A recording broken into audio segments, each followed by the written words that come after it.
Peace and good morning, family. How you doing? It's Mr. R2 here at Consistency is Currency, your morning podcast of choice. And today is June the 24th. It is a Friday. For those of you who live by the weekend or live for the weekend, you're here. You made it. You made it to Friday. So if that's your thing, then TGIF to you. If it's not your thing, cool. You made it to the end of the work week, and the weekend is now here for you to actually somewhat relax. But if you do relax, it's totally up to you. If you don't relax, again, it's totally up to you. But you've made it anyway. So I thank you for being here. Good morning to you. I pray that your week has been blessed. If your week has not been blessed, but if your week has been stressed, go ahead and take a load off, take a seat, and let's talk about this thing called the power of surrender. The power of surrender. And I would say today is a very good message to close out the week with. So whether you stay or whether you go, it is still going to go down. It's going to tap into someone who has had a stressful week, someone who understands that surrender is actually a good thing when used properly. I will say that surrender is a great thing when used properly. So whether you stay or go is not my concern, as long as I do what I am called to do, long as I do what is required of me to do. I'm going to do that with or without you being here. All right. So Miss Selena, good morning. Peace. How you doing? So I'm not gonna waste no one's time, because this right here, I would say it's important for us to know and understand the power of surrender. All right. So for those that are new to the platform, you're going to get the definition of the word, and then we're going to give you the origin or the etymology of where it came from. And I swear to you, you're going to look at this word from a different perspective. So let's look at it how some people see it. The surrender is said that the definition of surrender, man, this thing is tripping. Stop playing with me. All right. The definition is saying that the definition of surrender is to give up control of something to someone else. This is how a lot of people see it. This is why they don't let go. This is why they always have their hand on stuff. This is why they say, oh, I'm just going to give it to God. Yeah, right. You don't even know how to surrender to that. Because you see surrender like this is to give up control of something to someone else. Right? So I'm going to ask you, how do you see the word surrender? That is a true question. It's not something I want you to stare at me or to look at your phone or your screen on your laptop, wherever you are and however you're looking at this, or if you're listening to it on the podcast.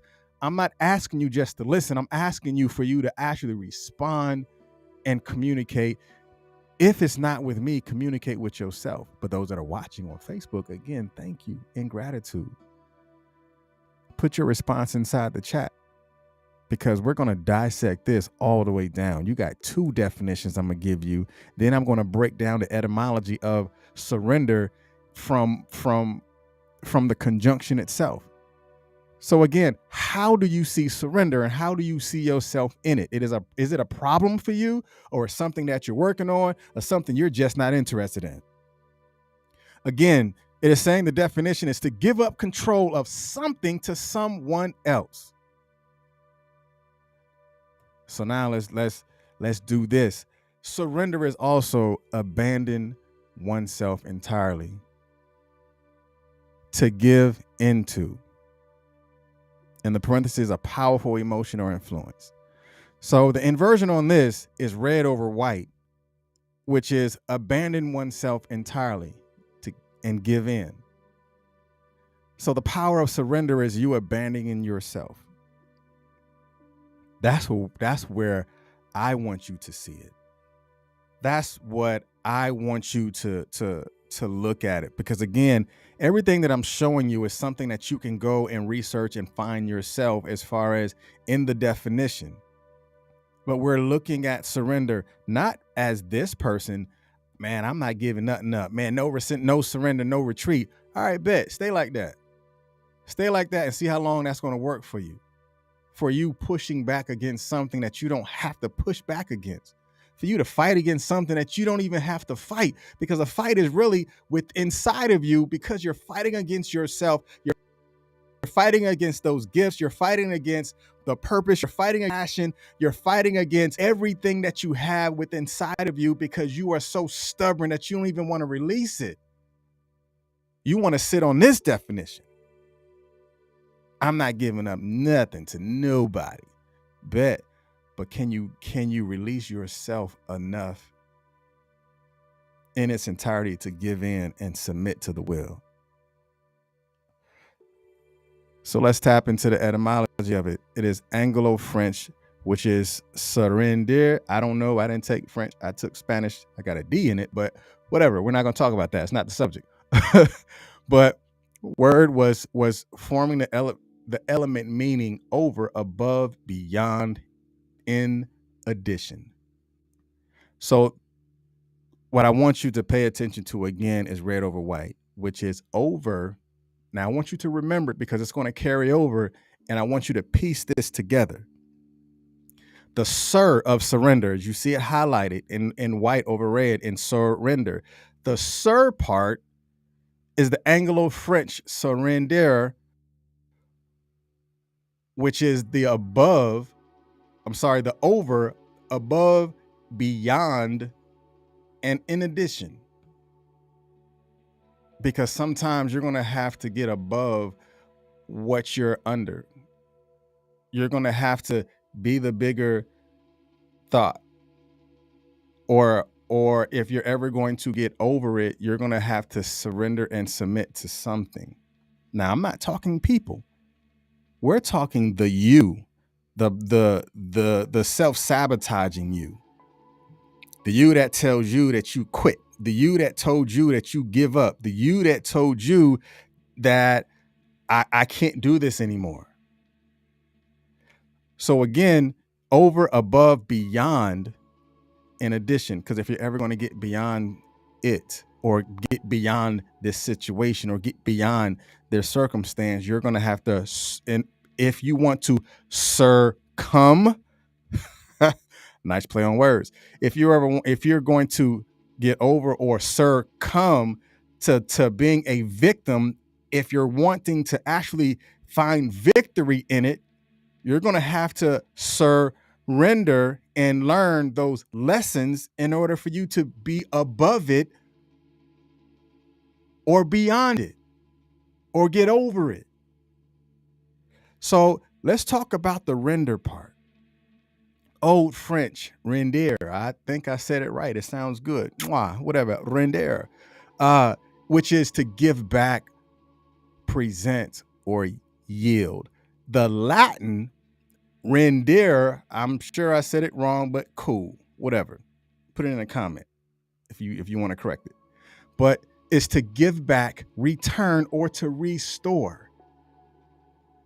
Don't you know submitting to the will could actually restore your faith in your process of what you're doing? Surrendering in the moment could actually put you in a place of presence. Being present, what you do presently, what you do right now, can actually yield to a much better or a much greater future. Anything that allows you to learn from actually prepares you for the lessons that is going to come even after that moment. But are you wise enough to surrender? Surrender is wisdom, right? Look at it from that perspective. Do you have enough wisdom to yield to that thing? Do you have enough wisdom to return to that moment and to see it for what it really is? Or are you so stubborn that you don't even want to yield to the situation because you're so masked by the problem that you don't want to yield to learn the lesson?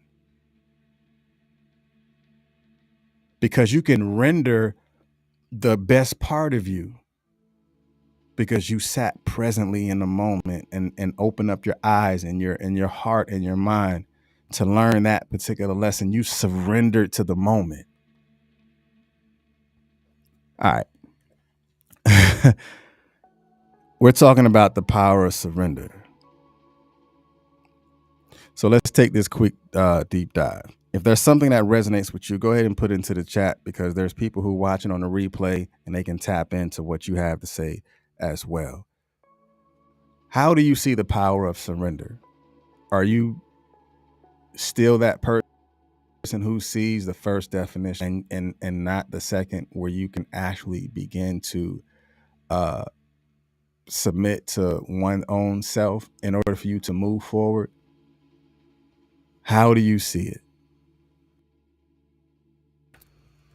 So let's take this quick deep dive. Now, the experience of uncertainty and the feelings that we have that we don't have control like we believe we should can be extremely scary. And no one wants to admit that life feels chaotic at times, and in so many ways it gets so far beyond our control that it's hard.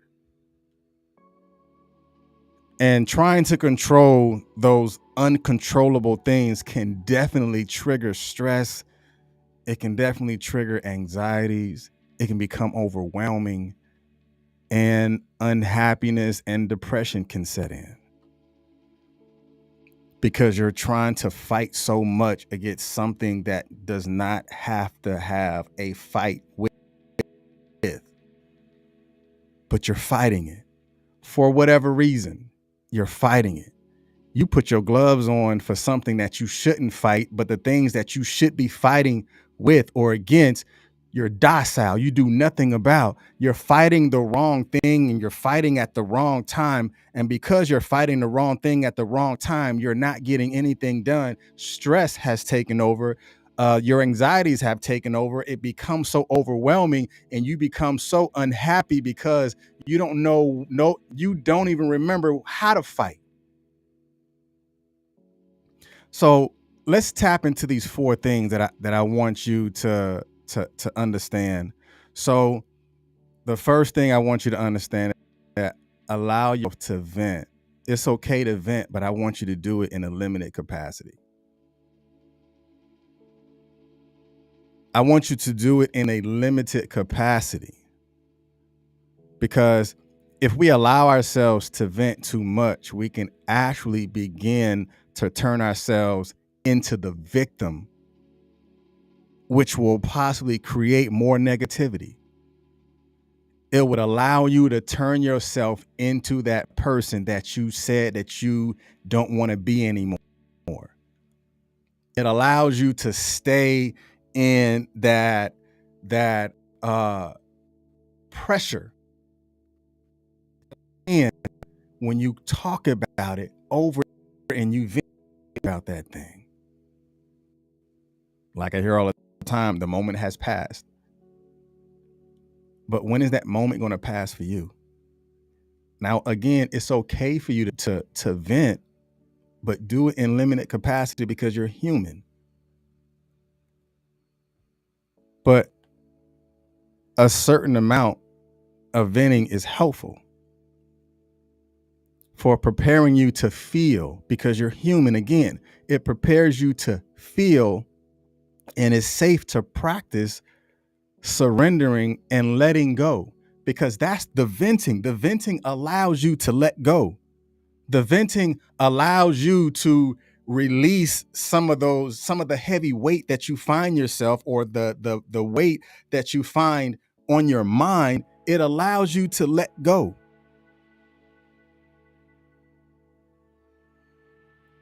And if you're not at that moment to where you can vent at a limited capacity, then find someone that would allow you to vent to them. Trust me, they're going to put limits on how many times they want to hear you vent. That's that accountability partner. That's that partner or that person that says, okay, I heard you, but now what are you going to do about it? Because sometimes we can't put limits on our venting when we don't see that our venting has really begun to take over our entire body, or it has begun to take over our entire conversation. And after you have learned and understand that it is okay to vent in a limited capacity, you have to remember that surrender does not mean giving up. It don't. It does not mean giving up. Because surrender means instead surrendering is fighting with life. That means you're fighting for a purpose. You're fighting for a desired outcome. You're fighting to get yourself to that goal. Like for the people that work out, I will surrender to the pain because the pain is going to help me get to that moment to where I know that I have reached my desired outcome, whether I'm running my mile at a 6:30 pace or I'm running my mile at an 8:30 pace, whatever it is, I will surrender to the pain of the practice because once it is time for me to execute, I know that I've gotten myself to this point because I've surrendered to it. And when you're accepting these things, acceptance doesn't mean it's okay, but it means that you acknowledge the reality of the situation and deciding to take whatever positive action you can from that position that you're seeing yourself in. And then you spend your time focusing on being resilient. That doesn't mean you gave up. That means you looked at it from another perspective. That means you looked at it from a transparent position because you gave yourself the ability to feel again, and you limited your venting, but it allows you to also, because you released it through the vent, it allows you to learn how to speak to yourself. And after you have understood that surrender doesn't actually mean giving up, now it's time for you to take personal inventory. Because taking personal inventory is a continuous process, not something that you do just once. It's something that will always be with you for the rest of your life. Because now in my personal inventory, I am more about myself. I'm learning more about my strengths. I'm learning more about the things that I know that I can be better in. I'm learning more about how I communicate with certain people. I'm learning more about when I'm in certain spaces, how I feel. And I'm learning more about how to subtract myself out of certain spaces, or who should be in my life or who should not be in my life, because I'm taking personal inventory. And when I'm surrendering to that intuition, it's letting me know that my moment is greater when I see it as my personal inventory. And also learning, taking personal inventory is when you're wrong and you're going through something, that is being able to promptly admit to it and to be accountable for it and to give sight to the lessons and not the obstacles. Because a lot of time we look at the obstacle over the lesson, but what lessons did you learn because of the obstacle?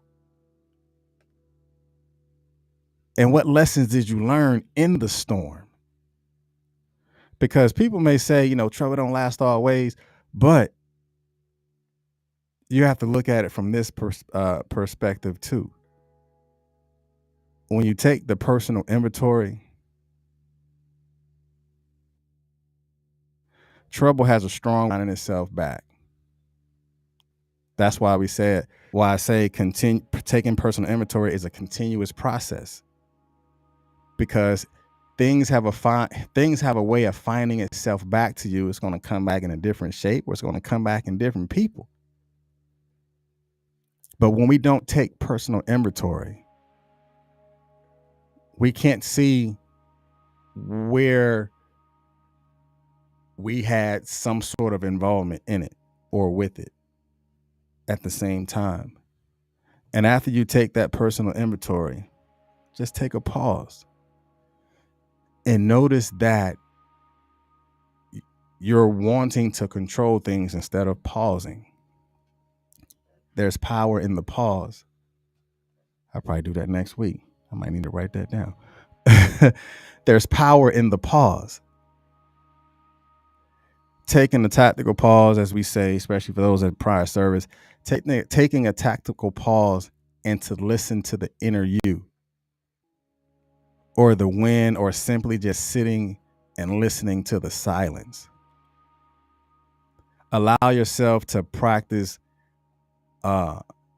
being mindfully aware of just being in that moment, being that great you, and noticing that you don't have to have your hands on everything, and noticing and knowing and understanding that you can submit to the lesson, because it's going to help you to be able to foresee what can be coming around the corner. But if you didn't take that pause, you would have not had noticed the surroundings. You would not had noticed, like, you know what, I've seen this before, so I need to take a pause. I'm gonna surrender to this moment and look and listen and use and allow my intuition to speak to me.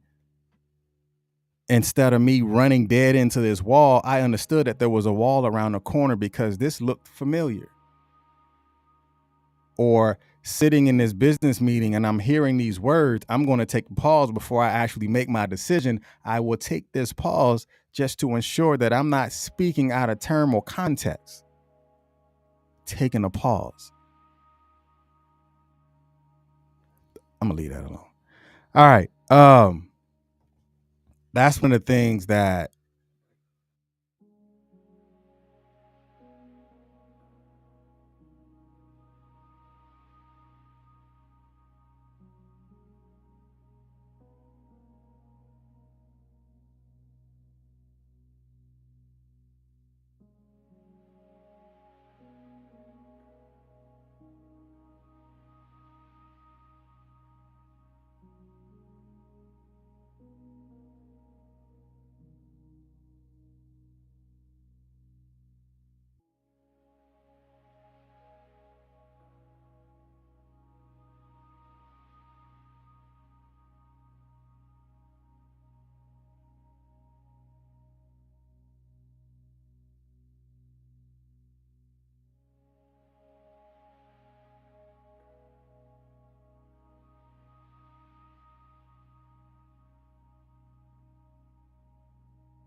What did I hit?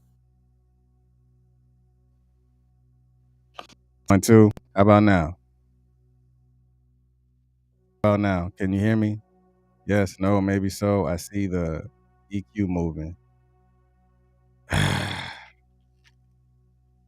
You know what? Oh, you can? All right, bet. All right. I think I will yield to that. I will surrender to the time. I will surrender to the moment. Whatever you heard, apply it for you. Whatever you didn't hear, you wasn't supposed to hear it anyway. So I will surrender to the moment. I will surrender to the technology. You didn't get the best because the best part was what? The best part is what was heard by you. You have the power to yield and you have the power to surrender because what it is you want to surrender to, you'll surrender to it. Trust me. Trust and believe. You will surrender and yield to those things that you know that you need to yield to. But I'm done. All right. You guys be blessed. And remember, here at Consistency is Currency, your morning podcast choice. We're here every Monday through Friday at 7:30. I'll see you Monday. Hey, tag somebody, share this, because there's somebody right now who's fighting against something that they should not be fighting, but they're not fighting for something that they should be fighting for. Y'all be blessed. Peace.